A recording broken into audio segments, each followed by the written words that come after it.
भगवान श्री कृष्ण जी के अनन्य भक्तों को अनंत सादर प्रणाम। आज दिनांक 20 जुलाई 2024 है। आओ हम सब मिलकर हिंदी भाषा में श्रीमद् भगवद गीता के अध्याय 2 के श्लोक 47 जो जग प्रसिद्ध है और लगभग हर भाषा में इस बात को लोग श्रीमद् भगवद गीता का नाम लेते ही दोहराते हैं। आइए उसी का हम ज्ञान अमृत मंथन कर आनंद पूर्वक ग्रहण करें। हम शुरू करेंगे हरि भक्ति के जाप के साथ।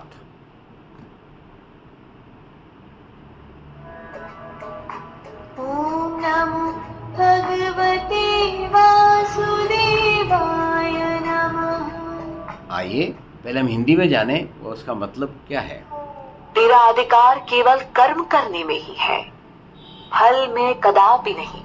इसलिए तू कर्म फल का हेतु मत बन और कर्तव्य न करने में तेरी आसक्ति न हो।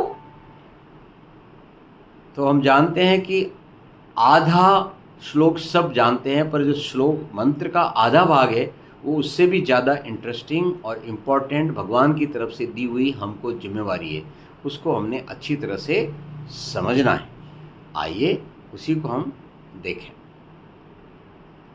जरा एक पल के लिए सोचें कि अर्जुन की जगह आप उस रथ पर बैठे हैं और भगवान कृष्ण सीधे तौर पर यह श्लोक आपको ही समझा रहे हैं। भगवान कर्म के प्रति जिम्मेदारी का अनुभव करवाते हैं और कहते हैं कि कर्म फल पर तुम्हारा कोई अधिकार नहीं है।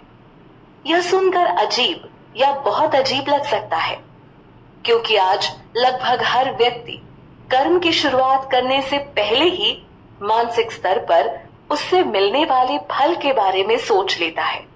ऐसे में भगवान कहते हैं कि तू कर्म फल के लिए हेतु मत बन और ऐसा भी न कर कि कर्म न करने के प्रति तेरी आसक्ति हो जाए। इस ज्ञान के बाद आपको अवश्य सोचना पड़ेगा कि आपको खुद में कितने प्रतिशत तक का बदलाव लेकर आना है, क्योंकि यही सत्य है कि कर्म का फल व्यक्ति के हाथ में नहीं।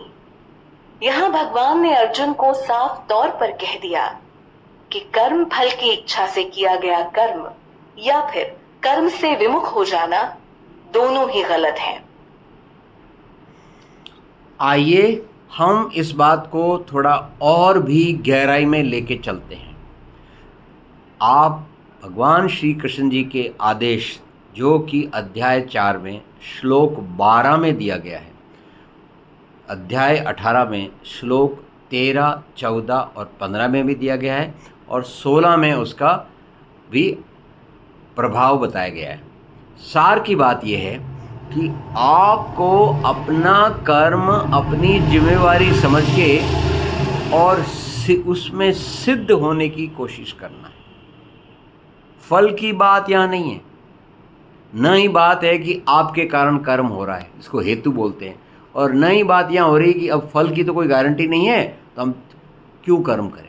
नहीं, हमें एक ही काम करना है कि अपनी जिम्मेवारी को पूरी तरह से निभाने के लिए कर्म करना है। एक सैनिक का उदाहरण लेते हैं। श्रीमद् भगवद गीता के अध्याय 18 में श्लोक नंबर 43 में सैनिक की विशेषताएं दी गई है।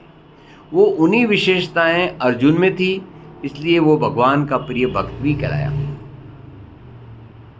सुनिए, शौर्यम तेजः धृतिः दाक्षम युद्धे च अपि अपलायनम दानम ईश्वर भावश्च क्षत्रिय कर्म स्वभावजम। तो उसमें एक वर्ड आया दाक्षम। दाक्षम यानी be the most skilled as you can in your karma. Be the most skilled as you can in your karma. Now in this aspect we come to understand that our job is to do our duty better Hey, where and are better. you? I'm missing you. Mother Nature has also spoken the same thing to you, that the Mother Nature is missing amongst us those people who are humans but they are not expert of their responsibility performance of their responsibility. This is exactly where we are when we learn from Srimad Bhagavad Gita. Okay, now let's start to see the original mantra. कर्मण्येवाधिकारस्ते मा फलेषु कदाचन मा कर्मफलहेतुर्मा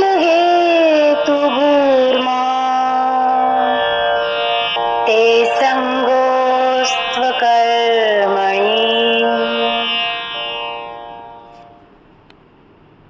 Again, let's understand it in Hindi language what it says. तेरा अधिकार केवल कर्म करने में ही है, फल में कदापि नहीं. इसलिए तू कर्म फल का हेतु मत बन और कर्तव्य न करने में तेरी आसक्ति न हो. इसी को आओ हम संगीत की भाषा में समझें. अधिकार केवल कर्म करने का नहीं, फल में कभी होना न तू फल हेतु भी मत छोड़ देना कर्म भी. इसलिए हम समझते हैं कि हमें अपना कर्म करने की जो जिम्मेवारी मिली है उसको अच्छा और अच्छे अच्छों से अच्छा मीन्स किसी और के साथ आपका कंपटीशन नहीं है. आपकी प्रतिस्पर्धा केवल आपके साथ है. इसलिए आप अपने खुद के साथ प्रतिस्पर्धी बनकर जितने 100 में से 100, 100 में से 100 नंबर ला सकें, ऐसी अपनी कर्म की जिम्मेवारी को समझना है. हमारे पूर्वजों ने ओम तत् सत का ये फॉर्मूला इसीलिए निकाला था. ओम यानी ईश्वर का नाम और इनपुट स्टेज पर ही लेना है. बाकी जो आपके 5 घटक हैं कर्म के, उनके अंदर ईश्वर का स्वयं का इष्ट देवता की प्रार्थना, इष्ट देवता को प्रार्थना, उनकी स्वीकृति लेना, ये सब भी उसी इनपुट स्टेज पर है. और उसके बाद आता है तत् मीन्स वह कर्म जो प्रभु जी के लिए किया जा रहा है. जब आपके एक भक्त के रूप में वह कर्म जो आप प्रभु जी के लिए कर रहे हैं, तो आपको स्वतः ही वह आभास होगा कि उसकी गुणवत्ता कैसी हो और उसके अंदर कहीं पर भी कोई त्रुटि नहीं रह जाए. अब आता है सत. अब भगवान ने बार बार आपको कहा है कि सुखे दुखे समय कर्त्वा लाभ अलाभो जय अजयो हो, ततः युद्धाय युज्यस्व न एवं पापम अवाप्स्यसि. कहते हैं कि तुझे इस बात की कर्म फल के रूप में ये चिंता नहीं करना है कि उससे तुझे सुख मिला कि दुख मिला, लाभ मिली कि हानि मिली, जय मिली कि अजय मिली. तुझे अपनी जिम्मेवारी निभाना है. ये Hey, Shrimad Bhagavad Where Gita are का you? I'm missing you. प्रकृति माता भी यहाँ पर आपको याद दिला रही है कि श्रीमद् भगवत गीता के ही अध्याय 2 में ही मंत्र नंबर 38 में यहाँ भगवान का आदेश आया हुआ है कि सुखे दुखे समय कर्त्वा लाभ अलाभो जय अजय हो, ततः युद्धाय युज्यस्व न एवं पापम अवाप्स्यसि. तो इस भावना से आप अपना काम करें और सफलता को प्राप्त करें. आइए हम एक बार फिर इस श्लोक को तेरा हिंदी में अधिकार केवल कर्म करने में ही है, फल में कदापि नहीं.